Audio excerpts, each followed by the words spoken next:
What the presidential declaration that was made, individual assistance is available to fire survivors through FEMA, and the only way they can make any of that assistance available to fire survivors is if they registered, and there's a tremendous amount of assistance available. So whether you think you qualify or not, they highly, highly suggest that you go ahead and call or go to that website and get registered so that they can get figure out what they can do to help with the recovery process. So FEMA is here now, and the key message that they would like to get out to the community is if you have been affected by the fire in any way, to please register with them. And there are a couple ways to register with them. You can call them at 1-800-621-FEMA, and that number is 1-800-621-FEMA or 3362. The other way that you can register is you can go to disasterassistance.gov. That would be www.disasterassistance.gov. Also, if you've been down to the local assistance center at the Middletown Senior Center, they will help you get registered. They will help hook you up with FEMA to make sure you get registered. Next Wednesday, September 30th, from 2:30 to 5:30 at the Kelseyville High School. We're putting together a job fair through the assistance of the Lake County Office of Education and the Workforce Task Force, the MPIC, and we're trying to identify those who need jobs with those who need employees. Lake County has a high unemployment rate. There are plenty of people that need to work, and Lord only knows that there's plenty of work that's going to be needed for the next 5 to 10 years up there. So this is one opportunity that we're going to have to seize to get local people jobs and get them working on the affected area. Good afternoon, and thank you for coming. My name is Jill Rosika. I'm the Public Information Officer for the County of Lake and Lake County OES. Our first speaker today is the Lake County Supervisor of District 5, Rob Brown. Good afternoon. As you'll hear in a little bit from Chief Smith about the condition and the containment of the fire, you'll see that we're transitioning from that phase into the recovery phase of the Valley Fire. We have a long road ahead of us, and we're told last night by Cal Recycle that they hope to complete debris removal as soon as Christmas. For some that might be a ways off, but it's actually pretty quick given the scope of the damage that's been done. They're hoping it could be longer, but it's going to require a lot of patience and get through this recovery. The county is committed to make this recovery process a community event. The state of California and FEMA are here in Lake County to help, but we're going to make sure the recovery is done the way that Lake County needs it to be done. And so far, every indication has been given that FEMA and Cal OES is here to help us and to make sure that that's happened. I'm going to make sure that the community is involved. Last night a community meeting was held in Middletown to help fire survivors start learning about rebuilding. We will continue to have community meetings to keep you updated. I've been working with the Lake County Office of Education and our local workforce, MPIC, to create a job fair next week. The job fair is September 30th between 2:30 and 5:30 at the Kelseyville High School. With so many homes destroyed and or damaged, business may need to expand to keep with the demand. Businesses are asked to come ready to talk to those that want to work. Job seekers are asked to come ready with resumes and certifications in hand. The intention of this event is to allow employers to create a bank of applicants that are available to work when the time arrives. We've also been operating a local assistance center for the last several days between 9 a.m. and 9 p.m. It's located at the Middletown Senior Center. Numerous local, state, and federal agencies are set up along with nonprofit organizations with the sole goal of helping Lake County residents start the recovery process. So far, we've served almost 600 families. We're proud of the work we're doing, and we're humbled that we're able to do that. I want to remind you, if you should need assistance or more information on any of the agencies that we're cooperating with, as well as our local agencies, you can get that information by calling 1-888-565-2787, or online you can visit www.lakecountylac.com.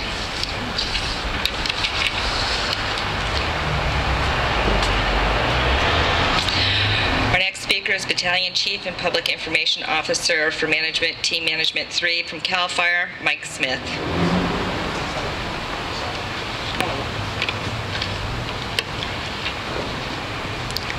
The fire size is held at 76,067 acres, and containment has risen to 90%. A few more than 2,400 firefighters continue to construct control lines, but are focusing at this point on putting out those hot spots that are within the perimeter of the fire and ensuring that hazard trees have been mitigated and that this area is made safe for those returning home.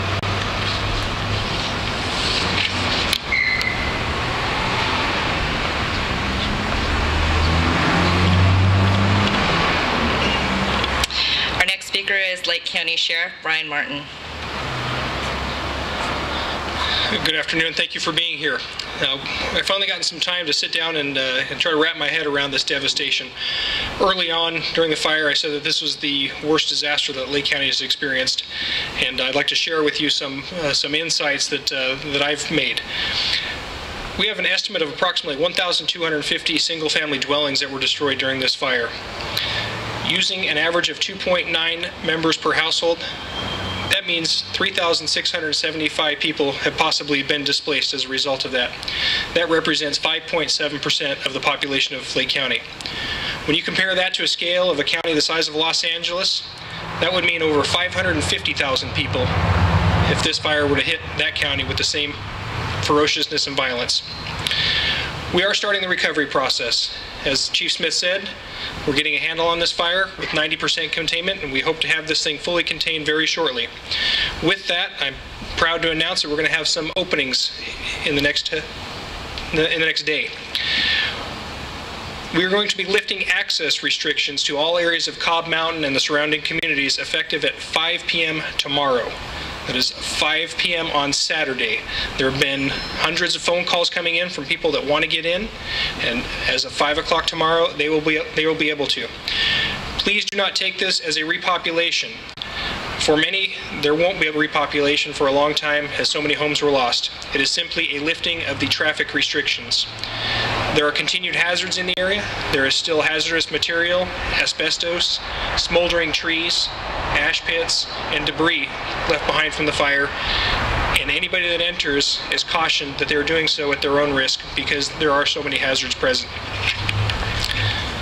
Utility and cleanup crews will continue working in the area. So we would remind you that if you choose to return, be aware of your surroundings and make sure that we stay out of their way so that they can help restore our community as quickly as possible. For the areas of Cobb Mountain, there will be 2 points of distribution, also known as pods. Those will be located at the fire station in Loch Lomond and also the fire station in Middletown on Highway 175. The Lake County Office of Emergency Service is providing masks, gloves, and water to those returning to the areas free of charge. Thank you.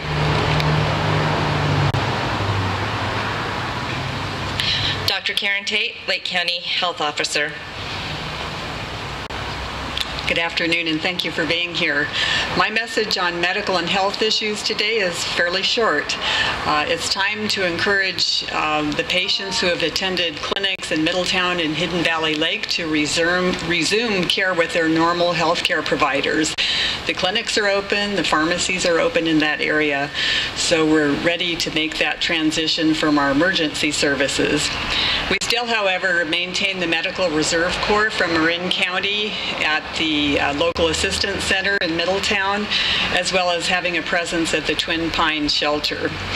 They will stay as long as we need them there. We also have mental health professionals at those same 2 sites, and they are available from the hours of 9 a.m. to 5 p.m. It is important to take care of emotional health, eat regularly, and get plenty of sleep, and also to stay in touch with other people. As we enter into this period of recovery where people are trying to stabilize their situations for a longer haul ahead of them, it's likely to be a fairly difficult time for them. But we have some optimism as we start seeing the rebuilding and the recovery go further ahead that we will regain our optimism. We just want to get people through this tough transition, which we know is very difficult for many people at this time. Thank you.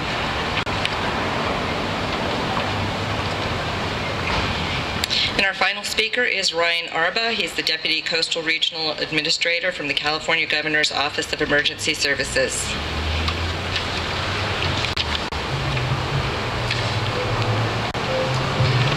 Thanks to everyone for their hard work and long hours as we continue to help Lake County and Valley Fire survivors.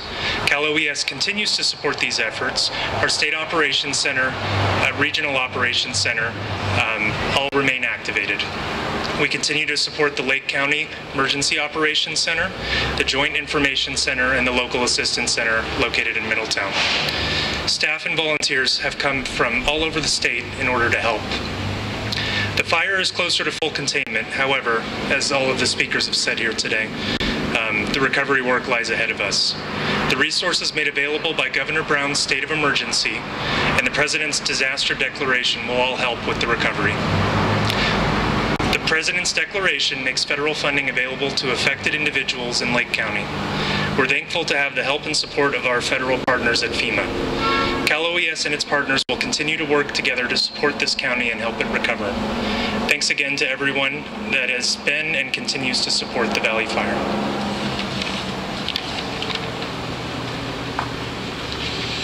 Besides our speakers, we also have Moak Simon, the Tribal Chair of Middletown Rancheria, and Scott DeLeon, the Lake County Public Works Director, Matt Perry, the Lake County Administrative Officer, and we have Martin Scheel, who is the Mayor of Lakeport, so any questions can be directed at them. John? I have 3 questions. The first one is regarding temporary housing. I understand that certain landowners in the Cobb area in particular have been approached to establish recreational vehicle parking and that sort of thing. I don't know about other areas. Perhaps one of the county members could describe that? We met this morning. We've had ongoing discussions with the owner of Hoburg's Resort. Hoburg's Resort was completely devastated by this fire, but there are several, there's quite a bit of property up there that was not, there's no hazardous waste or concerns that would make for an opportunity for us to use for RV parking. And so we're working with them right now to build that plan. PG&E is occupying it right now. They should be out of there in 4 days. Maybe by the time PG&E is out of there, we can begin to develop that and have it ready for immediately for at least 100 sites and potentially up to 300 sites. We're also working with Jellystone Park. Up there they have several sites available that will be available to move into on Sunday. And we're continuing to work with landowners. We need to find out what the need is, but immediately that would meet a great need for us. When you say immediately, I presume you mean after hazard mitigation, and that some hazard mitigation will take place prior to? Some of that property does not require hazard mitigation. We can move into it now. It needs sewer infrastructure, water, and PG&E. It has that infrastructure on it, but would have to be expanded into the area that is not does not need to be mitigated because of the hazard and the waste. And is there any other areas that are getting anything like that in Middletown, for example? There are areas in Middletown that we are using right now that we'll continue to use. Hidden Valley has a 55 spaces that they've allowed us to use, and Twin Pine Casino also has space available. I'm not sure about RV parking, but I know they have they have hotel space that they've made available. And as you know, we're also using Konocti Harbor Resort and Spa has given us 48 rooms with the potential for more if needed. There's a hotel on Cobb, the Eagle and Rose, that could be made available for several units, and there was another one that slips my mind right now, but there are other opportunities. Calpine, we're working with Calpine right now at the Visitor Center to develop spaces there for their employees who were displaced because of this fire. Thank you. Yeah. I have a question that involves public health and possibly CAL FIRE as well. Dr. Tate, what are the specific health issues or concerns that people might have sifting through or disturbing the ash and debris? Well, there are a number of substances that can be assumed to be in the ash, and in particular asbestos is one that's the most concerning, but there are also heavy metals and other byproducts of burnt plastic. And those substances, the main health risks are long-term, having to do with cancer risks. You know about mesothelioma and asbestos exposure. So it's along those lines. There are some other possibilities, but really the long-term cancer risks are the biggest ones. In the short run, just the irritant effect of breathing ash can provoke asthma attacks and cause nasal and eye irritation as well. But those are the relatively minor concerns as opposed to the long-term health concerns. So people traveling into the area, walking and driving and so on, would be disturbing these materials. What sort of precautionary measures would you recommend? Well, we are recommending the dust mask, the filtering dust masks, especially the N95 sort of level of protection, which takes out very, very tiny particles. Lesser masks will be somewhat protective, but not to that degree. So we really recommend the N95 level protection that we are distributing. Gloves, boots? Yeah, it's best to avoid contact with skin. If it does get on the skin, wash it off, but it's better to have protective gloves, long sleeves, long pants, and then be aware that that clothing can become, contaminated with this material. So rather than walking into the house with the clothing on, it's best to remove it and go straight into a washer before a person goes into their house. Thank you. Mike, I was interested in the public has been asking us whether any efforts have been made yet to determine the cause of this fire and what might be the outlook for that investigation. Well, first, the short answer is yes. There have been CAL FIRE investigators on scene who arrived on scene soon after the reported phase of the fire. Those investigators continue to attempt to determine a cause, and I would caution that it may take months to find the exact cause of this fire. Thank you. And Moat, can you tell me how things are going at Twin Pine? Yeah, Moat Simon, Tribal Chairman, Middletown Rancheria. Yeah, things are going well. I think I just got the numbers text over from Red Cross. We had over 100 people sleeping there last night. They served 700 meals. Last night they did 350 breakfasts. At this time, things are going good. They did get the animal shelter moved in, and we'll be there as long as we need to be. Obviously, you guys know we're not going anywhere, and we have our available spaces, at the need of the county and the people of Middletown, Cobb, and Anderson Springs. So things are going well, and we're going to go ahead and keep moving forward and help with the recovery all that we can. And do you have additional space available for more people? Well, at this time, what we have in our organization, we had 38 of our employees that lost their homes, 5 tribal members. They're currently in, we have 59 hotel rooms. When we get them all situated in there, which they are checking in today, most of them are able to come back. We've got those rooms available, and then once we get that number, we'll have a few rooms left that hopefully we can get fire survivors from Middletown into those homes or whoever else is needed. And so that's kind of our capacity at this point. We do have, and I will talk with Rob afterwards, we just purchased 52 acres right next to us. We also have the adjoining field where the dogs are, so we are open for conversation to see if there's anything that we can do to help house people. And we were not hit directly by the fire. It burned all around us, but there should be no mitigation issues there with helping us get temporary housing set up. And keeping in mind the rains are coming, trying to get people somewhere where it will be safe even during the El Nino that they say is on our way here in the next 60 to 90 days. So, yes. I'm not sure what the answer is. Are they doing the typical FEMA trailers? First, we're trying to determine the need. Several people at the meeting last night indicated that they have travel trailers and RVs that they can live in right now. We have houses available that are being made available to fire survivors, as well as several hotel rooms. So we haven't gotten to a point where there's any indication that there's a need for any FEMA-type housing at this point. Supervisor Brown, Moak had just mentioned El Nino coming in, and I wonder if community development has plans to mitigate flooding issues. Flooding issues? Runoff. Well, okay, erosion and runoff, yes. Actually, the county's the county's working with Cal OES and FEMA. That is one of the jobs of California Recycle, the company that's doing the mitigation for the cleanup. Cleanup and erosion control is part of their contract. Thank you.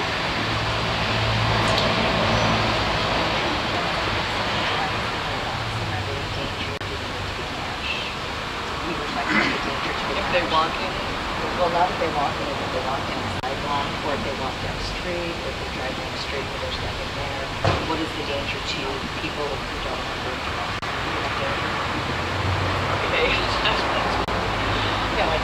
Okay, the question that Jill asked me to address is what danger, if any, might there be if somebody's just walking down a sidewalk in an area that has been impacted, but where they're not right around a burnt structure.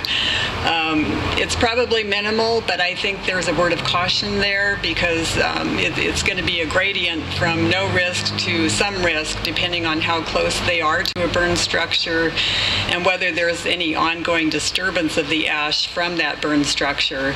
So in other words, if you're walking on a sidewalk that seems clean and fairly clear of a burned area and a big truck goes by and drives through a bunch of ash on a lot that has burned, there's going to be some aerosolization of that ash for a distance. It will be less the further you are from it, but I think it's just important to take care to stay a very good long distance away from areas that the ash is actually being disturbed for some reason. But in areas that have been cleared quite thoroughly, then I would see very, very little risk associated with walking down those sidewalks. So I hope that's clear. It's not a very easy answer to give. Thank you. Sheriff Martin.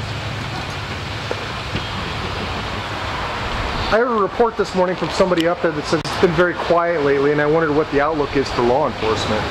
We're going to continue our patrols. We have law enforcement mutual aid agencies that have come in to help us. At times we were staffing upwards of 36 additional officers in the area. We've scaled that back. When we make a mutual aid request, it comes from neighboring communities, and as the request continues, we stretch out the request from agencies from farther away. We're going to continue with the mutual aid request for a week following the lifting of the access restrictions, and we're working on developing a long-term plan so that we can have 24-hour-a-day operations and patrol operations in the affected areas while the rebuilding process continues. Thank you.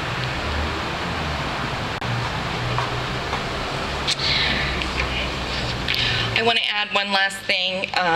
We do have FEMA in town, and they are requesting, their key message is please register if you've suffered any damage or destruction.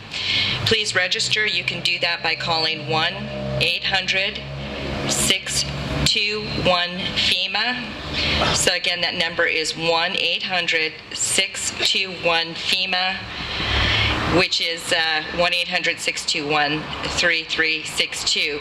Or you can go to their website, which is www.disasterassistance.gov, and you can register there, and so it's disasterassistance.gov. That's the first step, and they recommend that everyone register to see what kind of help is available to them. So thank you for coming today, and if you have questions, one-on-one questions, they'll be available for you in breakout sessions. Thank you.